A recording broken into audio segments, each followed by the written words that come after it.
What is going on, everybody, and welcome back to the channel. Today I'm going to be reviewing what is probably my most anticipated film of this year, Indiana Jones and the Dial of Destiny. So Indiana Jones and the Dial of Destiny, it once again stars Harrison Ford in his final performance as Indiana Jones, and is this time directed by James Mangold. It's not directed by Steven Spielberg.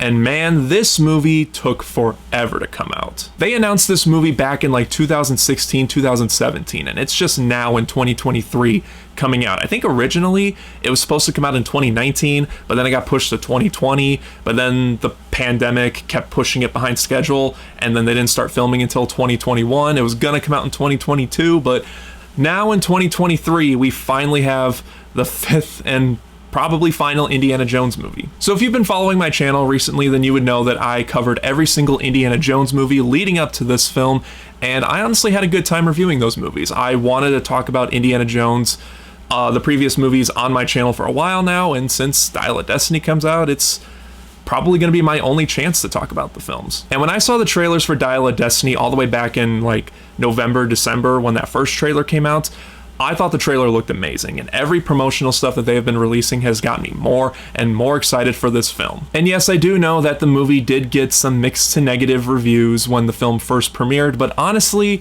I didn't really care. I don't view the Rotten Tomatoes score as a judgment of whether I'm going to go see a movie or not.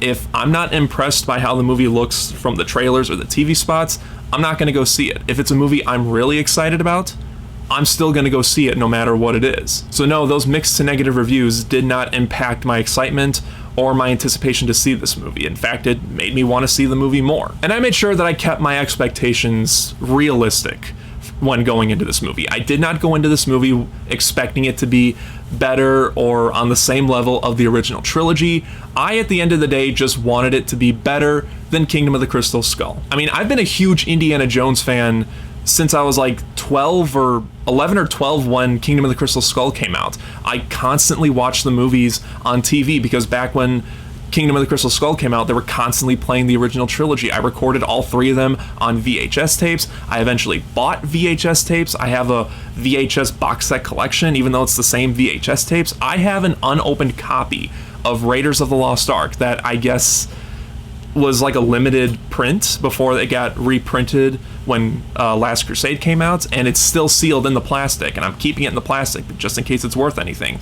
I eventually got the films on those individual special edition DVDs. I got the Blu-rays when they came out. I even bought the 4K Steelbook collection set from Best Buy, even though a lot of people were complaining about the artwork for it. I didn't care about that. I just wanted the films on 4K, and despite having that, if you can see behind me, I bought the individual 4K slipcovers for these films because I just love the character and this series so much. So I feel like I was in the right mindset when going into this film, and walking out of it, I had a really great time with the film. Yes, it's better than Kingdom of the Crystal Skull, but it didn't reach the level of the original trilogy, which is fine with me. Like I said, I wasn't expecting this movie to be better than the original trilogy. But when I walked out of the theater, I honestly had one thought to myself as soon as me and my parents left the theater. I said to myself, that's what people were complaining about online? This movie is honestly a ton of fun. It goes back to the original adventure style that the original trilogy did.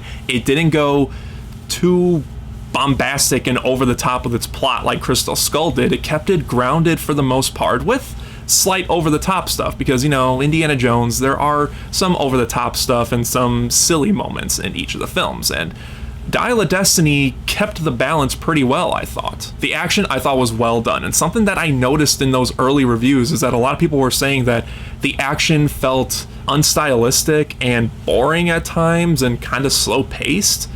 And while I was watching the movie, I was thinking to myself, what, did I see them? Am I in the right movie? The action in the film is very fast-paced and a ton of fun and well-filmed and well-directed. And I was more invested in the story this time around than I was with Crystal Skull. I was interested to know more about this dial that they're going after and the history behind it and why the villain wants the dial so badly. The villain played by Mads Mikkelsen, who is an excellent villain.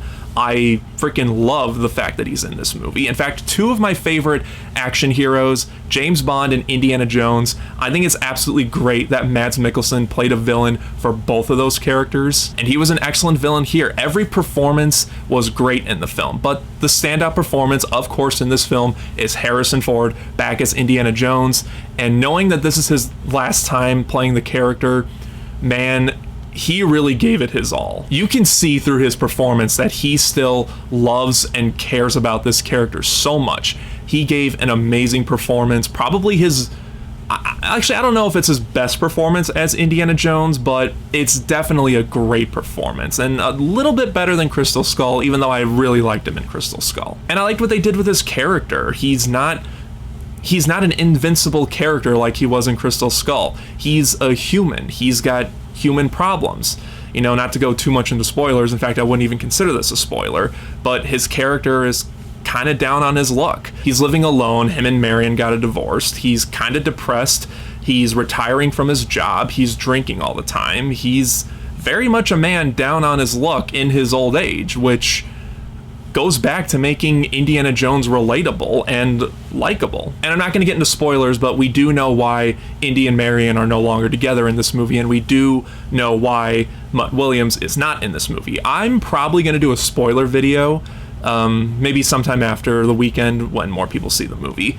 But I'm glad that we did get answers, because that was something that was on my mind too. We didn't see Marion in the trailers. We don't see Mutt Williams in the trailers. They're not in like the cast listing. So with the ending of Crystal Skull, are they going to address why they're not in the trailer and why they're probably not in the movie? And we did get those answers, and it made sense. Again, I'll talk about it more in a spoiler video, but I think it made sense why they're not with Indy in the film. I liked all the new characters in the movie. They had their own quirks. They were very likable, especially Phoebe Waller-Bridge. Now, this is a character that unfortunately is going to be talked about in both positive and a negative way on the internet. A lot of people have been talking about her character even before the movie came out, reading fake clickbaity articles that, now that I've seen the movie, are not true at all. I was seeing a lot of stuff like, oh, they made her completely woke and she outshines Indy, and you know, she takes charge and Indy takes a back seat in the movie. And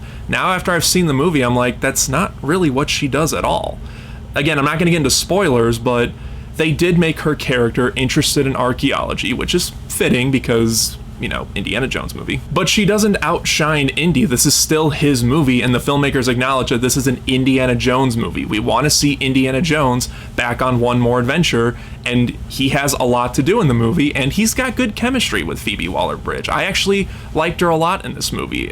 I think all the complaints that people had before the movie even came out is just, like I said, completely fake and nothing but clickbaity articles, which I'm getting sick and tired of seeing. I might touch on that a little bit towards the end of this video, but yeah, if you were one of those people that believed in all the rumors going around about her character, none of it's true. Just don't even pay attention to that. I absolutely loved the opening sequence of this movie, the prologue that takes place in 1944. A lot of people are talking about it, and with the digital de-aging face on Indiana Jones. Really quick, I'll mention that. I'm not going to spend too much time on that. Yes, there were times where it was a little bit noticeable that they did digitally de-age his face, but it wasn't on like the really bad level of like Rogue One or the last episode in the second season of The Mandalorian with Luke Skywalker. Those were absolutely terrible, and I can't believe Disney approved that. But here with Dial of Destiny, they did a good job for the most part. Like I said, a couple times here and there you can tell it's digitally de-aged, but it wasn't distracting. It didn't distract me from the fact that the opening sequence was absolutely incredible. In fact, I would even go far as to say it's one of the better moments in all of Indiana Jones. It's so fast-paced, so fun.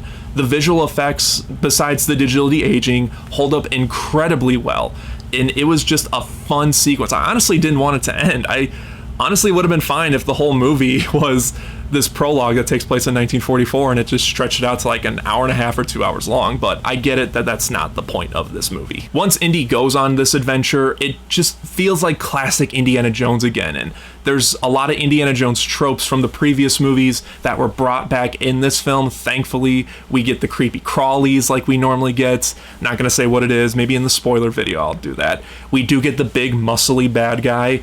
We do get a pretty good Indiana Jones character introduction. I think they did a really good job keeping the spirit and the traditions of what makes a good Indiana Jones film intact with this movie, more so than the last film. And I didn't feel like it tarnished the character or the franchise. It feels like a proper Indiana Jones sequel. And that's why I think that no matter who would have taken over this movie, whether Steven Spielberg had come back, whether James Mangold took over like he did, or another director took over, I feel like with Dial of Destiny, how it is, I feel like this is the best kind of Indiana Jones movie that we would have gotten for a fifth Indiana Jones movie starring Harrison Ford. The ending of this movie, however, I can definitely see that some fans are going to be divided on it. Some fans are either going to be on board with what they do, and some people are going to say they probably jumped the gun a little too much. I was on board with what they were doing because I really liked what I saw, and I really liked pretty much everything up until then, and I didn't dislike the ending. The ending was fun. It was pretty fun. A little weird seeing what they did, but it was pretty fun. But it, again, I can understand if it divides some fans. Again, I'll talk about it in the spoiler video, but it definitely goes for it. I'll just say that. It definitely goes for it.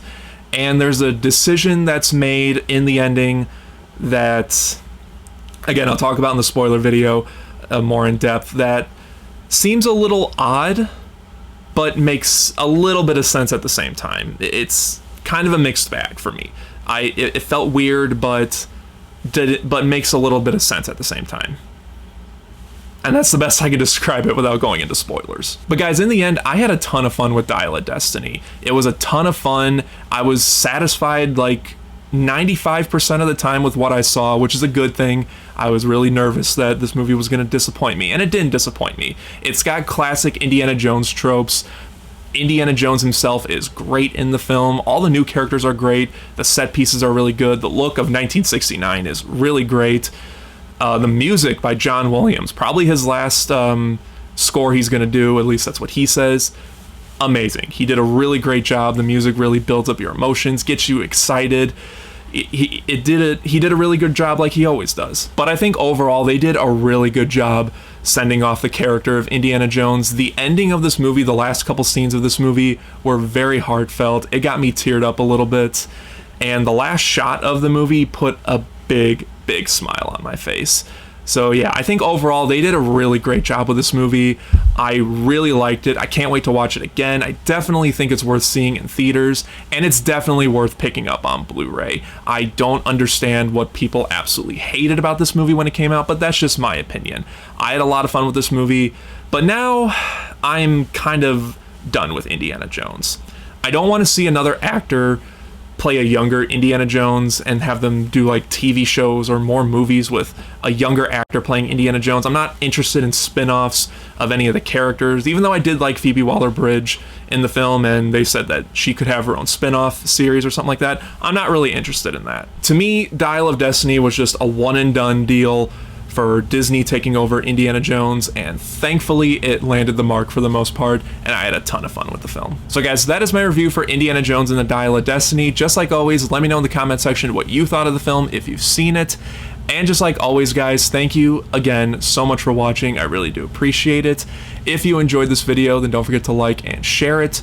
Subscribe right here if you haven't already, and until next time, guys, take care.